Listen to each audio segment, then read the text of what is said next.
Hello and welcome. I'm Jenny Hall. Thanks for joining me for another card making tutorial. Today I'm creating a clean and simple Christmas card with a little window scene.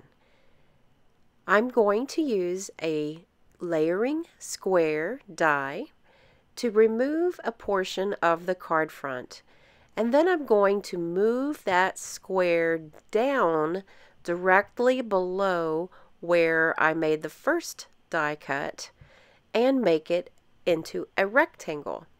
This is just one extra way that we can stretch out our crafting supplies. The way that I line up the square is to follow the indentation of where the square lies on the paper and fit it in like a puzzle, slide it down, and secure it with a piece of washi tape. Behind this window area is going to be a small scene. I've used a piece of Whisper White cardstock with the Woodlands embossing folder.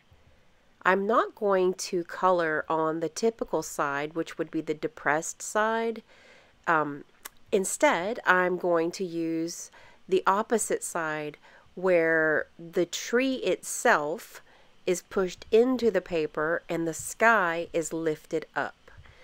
So if you're looking at your embossing folder, one side pushes the impression down into it and the other side receives all of the pressure. But you can use whichever side works best for you. I chose this side because it would allow me to keep the trees white to look like birch trees and be able to hit those little bumps or little tick marks very easily. I tried it on the opposite side and didn't have as much success. With a sponge dauber, I've used Sweet Sugarplum ink with crumb cake ink.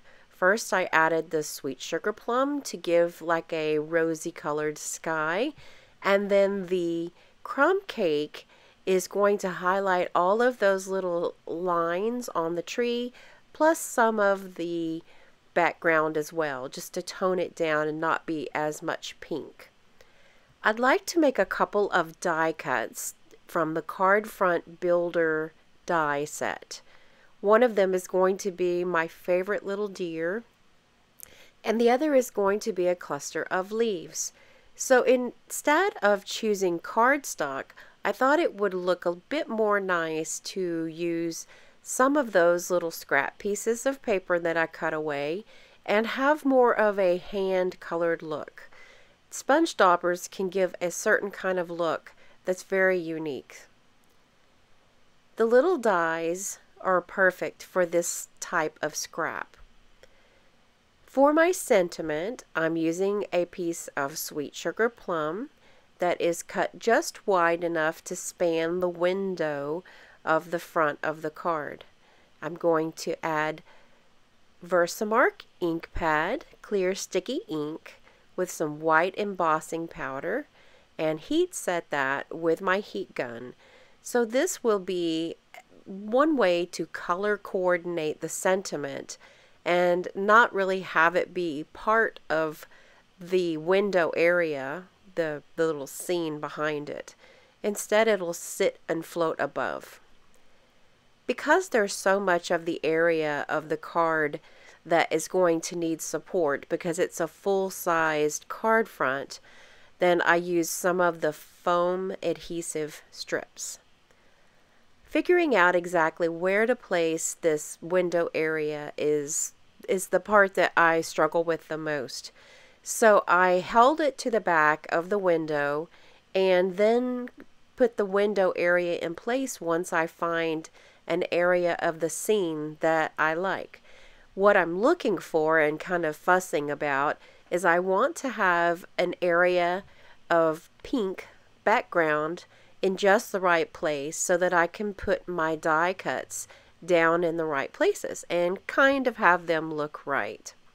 So that means that I want to have the deer on that little window area, but it's going to make a difference on where I place him because I don't want him to sit in front of a tree. I want to have it just be a little bit more thought out than that.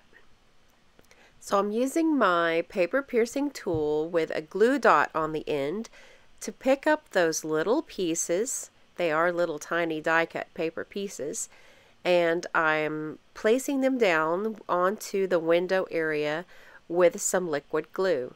I want the little deer to actually kind of be partially under the front. This is a piece of Dazzling Diamonds Glimmer paper that I just use the glimmer paper until it can't be used anymore. Do you do that with your crafting? I use it and use it and use it, and it's amazing the things that I can get out of one scrap of paper. But I used some offcuts from snowflakes that I was able to fussy cut around, and it just kind of looked like something that would add just a little finial, maybe, if that's the right term, to the sentiment, so that there's not just a plain rectangle laying across the window. It actually has something, a little fancy piece on each end, and it's made from glimmer paper, so it's going to be eye-catching, but it's not too large to where it's going to take away from the overall design. So I'm attaching those little pieces to the back of my sentiment with a mini glue dot, and holds it in place. I liked this design so much that I created two versions of the card, one with blues and one, as we saw, with the pinks. On the sentiment, I'm using one of the more wordy sentiments that is from Star of Wonder stamp set. And I'm going to adhere that to the inside of the card with some liquid glue. And tell me in the comments below which one of the cards you like best, the blue version or the pink version. I'm partial to the blue one myself. Thank you all so much for joining me for another card making tutorial. All of the supplies are available today in my online store.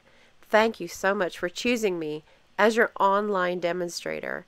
Please go over to my blog at jennystampsup.com and get more card making inspiration. And while you're there, you can click on Shop Now.